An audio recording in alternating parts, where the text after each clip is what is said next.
I am presenter Mergin Atang Gamutan from BC Tubing from the Institute of Agriculture, Camiguin Polytechnic College, Tangaro, Katarman, Camiguin. And for this video, I will present my synthesis paper through this PowerPoint presentation. For the title, The Mechanization in Sugarcane Farming in the Philippines. The introduction. Sugar farming is very important agriculture actively in the Philippines. The the productions remain high labor intensive, like facing labor shortage and high costs.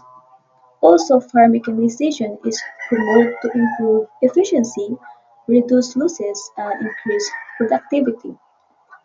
But this presentation synthesizes findings from the five scholarship articles from the sugarcane mechanizations in the Philippines. Ang sugar farming is very important in the Philippines kay mao ni ang ginagamit sa paghimo og sugar, ethanol, ug uban pang mga produkto. Pero ang farming ang farming karon is still labor intensive but daghan kaayo og manual nga trabaho. Um, Farmer face problems like labor shortage kay kulang og mga trabahante og high cost, taas ang mga gastos. Mao ni ang gina-promote ang mechanizations or paggamit og makina para paspas o mas barato o mas productive ang farming.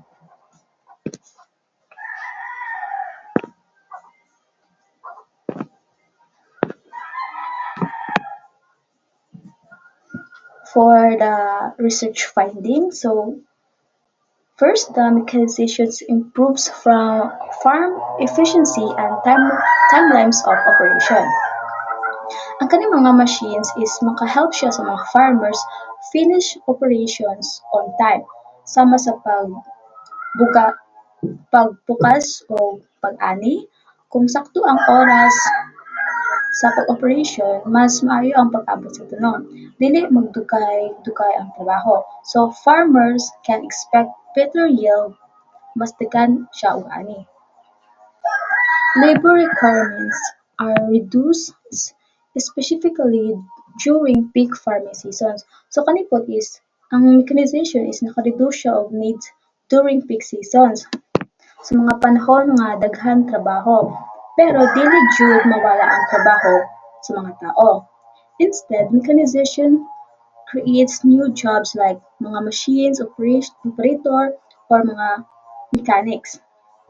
Naa jud gihapon trabaho para sa mga skills sa mga farmers.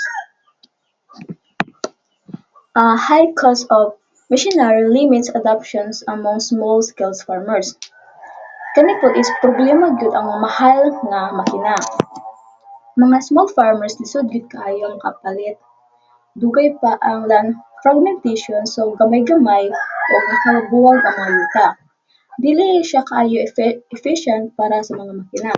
Kung mag-cooperate og ownerships or land consolidation pag-usa sa yuta, naay mas maayo nga resulta.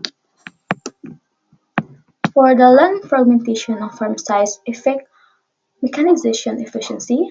There are also important machines are often unsuitable for local farm condition, and mechanization does not eliminate labor but create new skills jobs in machine operations and repair.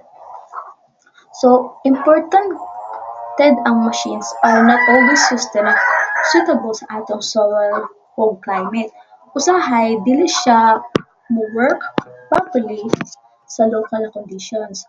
Maong nga kinahanglan og local machine production nga mas angay sa Pilipinas.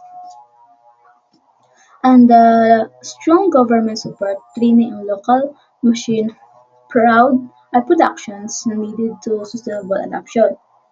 Ang the government support is very important.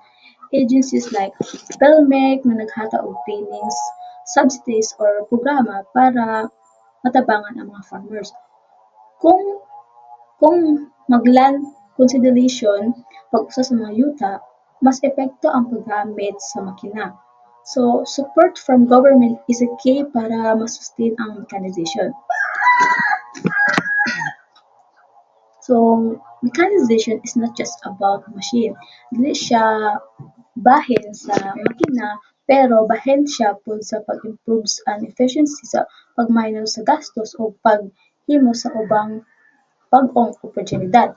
With government support, training and local innovations, mechanization can truly transform sugarcane farming sa Pilipinas into a more sustainable and profitable industry.